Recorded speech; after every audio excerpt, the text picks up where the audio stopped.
One of the first things that we learned in my film studies class was what a manic pixie dream girl was. Coined by critic Nathan Rabin in 2007 to describe a stock female character who exists, in his words, solely in the fevered imaginations of sensitive writer-directors to teach broodingly soulful young men to embrace life and its infinite mysteries. She is by all means a mirror held up to reflect the protagonist's growth back at him. This was a vocab term our teacher taught us during our formalist unit. And, as with all the critical new vocabulary terms we would learn, you can't unsee it.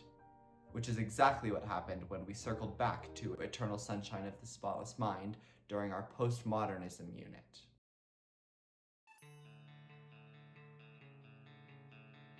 Sigmund Freud's model of the psyche is built in layers. The id is the oldest, deepest structure. It operates entirely on what Freud called the pleasure principle. It wants what it wants immediately, without regard for consequence. The id is the reservoir of all drive energy. Desire, rage, grief, sex. Indifferent, raw, and volcanic. Above it sits the ego, the mediating layer that interfaces with the real world. The ego operates on the reality principle. It acknowledges that what the id wants cannot always be had directly, and it works to find acceptable routes. Above that is the superego, the internalized voice of the culture, the parent, the law. The part of you that knows what you're supposed to do and feels shame when you want something else. Repression is what happens when the ego, pressured by the superego, forces id content below the threshold of consciousness. Repression is never total. The energy doesn't disappear. It finds another route. It will return. There's a scene in Eternal Sunshine that my film studies class did not discuss. We spent a lot of time on the structure, on the postmodern nonlinear editing, and the cinematography of the memory sequences. We did not talk about the moment when Clementine, in the middle of a fight with Joel. Get out of my face, faggot! Now that word is not a generic insult. It is, of course, a slur targeted towards gay men, but it is a word historically deployed to police masculine affect, to discipline men who love wrong. It is a word saturated in shame. And Clementine reaches for it in a fight with the man that she loves. At the id level, Freud argues love and rage are not opposites. They are fused. Two expressions of the same fundamental drive energy. She is not trying to hurt Joel because she doesn't love him. She's trying to hurt him because she does, and because that love has become a site of unbearable exposure. The id is reaching for its most destabilizing weapon. This is not a word being thrown around casually, not even back in 2004 when this film was released. It is sharp, charged, and deliberately chosen, even if not consciously, especially if not consciously. That is the point.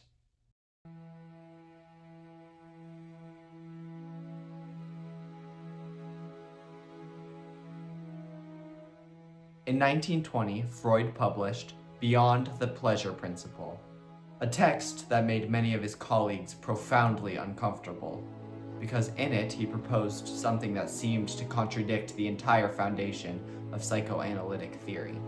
He proposed that not all drive energy moves towards pleasure, towards connection, towards life, that there is another drive that moves in the opposite direction. It is not simply a desire to die. It is, at the deepest level, the organism's impulse to return to an earlier state.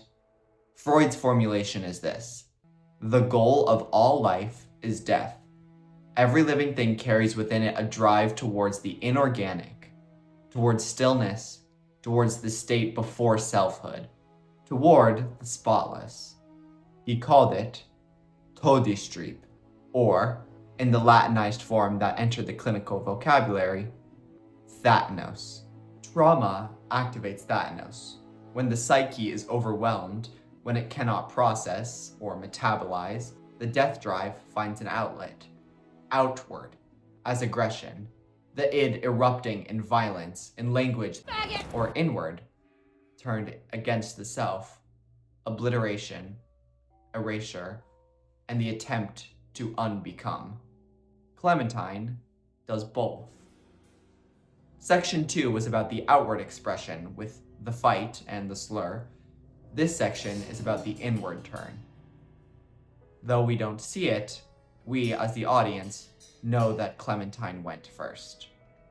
This is a fact that the film holds until late in its structure, and that I want to center here because it changes everything. Joel is our point of entry. We follow his consciousness through the erasure. We experience his desperation, his second thoughts, his attempts to hide Clementine in the parts of the memory that the procedure can't reach. We are positioned, structurally, to understand his loss as the film's emotional center. But Clementine did it first. Psychoanalytically, memory is the architecture of the self. What we remember is how we know who we are, what we've loved, what we've survived. To erase a person from memory is not just to remove data. It is to perform a localized annihilation of the self that loved them. It didn't work. Joel and Clementine find each other again. Maybe in Wanda. The film's most famous image.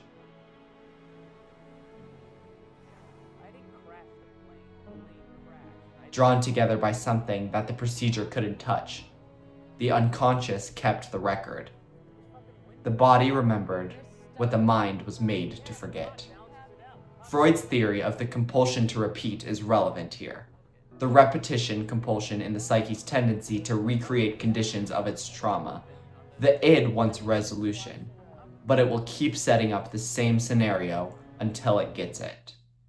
Joel and Clementine loop back to each other not in spite of the erasure, but because of it.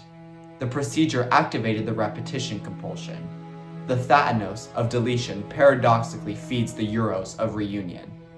And we are left, at the film's end, watching two people stand in the ruins of a love they've already destroyed, choosing to begin again, knowing that they will probably destroy it again.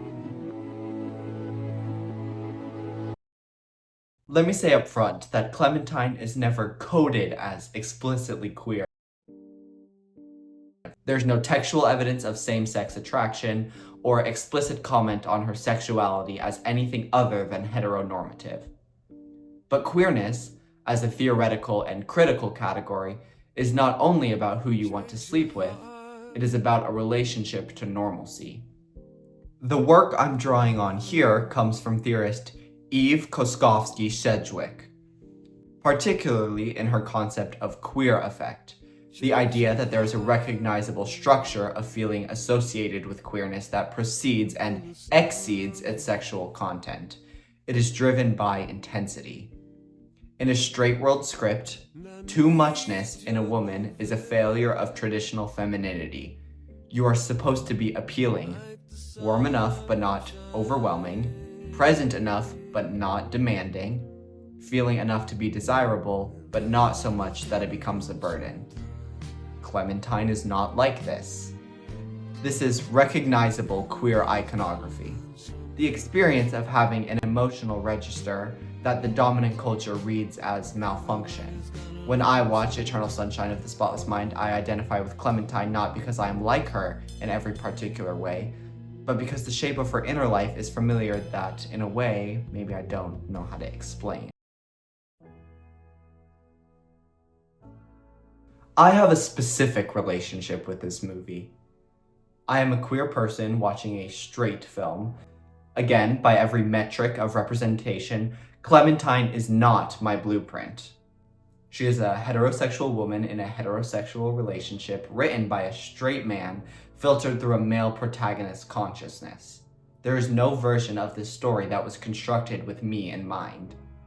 And yet, Munoz calls this disidentification, the way queer viewers relate to mainstream texts, not through clean identification or clean rejection, but through something more complicated. When you find yourself in the gap, you take what the text didn't offer you and you make it mean something anyway. What I needed, I think, was to see the whirlwind named. the specific texture of an intensity that lives outside legible categories, that exists in a space between friendship and something else, that is real while it's happening and then becomes, for at least one person, something that never quite was. I have been in that space. I have felt myself become a gravitational center of something that is never quite talked about. I know what it costs to be the one who remembers when the other has decided to forget. Clementine is the one who remembers, on a train to Montauk, and that is where I find her. There's another Freudian concept called screen memory, a vivid, emotionally oversaturated recollection that stands in for something harder to reach. The real memory hides behind the bright one. I think that's what this film is for me. I keep coming back to a screen, in both senses of the word, finding something that I can only look at sideways. There are experiences I have had that I don't quite have the critical vocabulary for yet. Clementine is not these experiences, but she is what I have found when I am looking for them in the dark. The compulsion to repeat is Freud's explanation for why we return to the conditions of our own wounding. The id, unresolved, keeps reconstructing the scenario, keeps hoping this time it goes differently.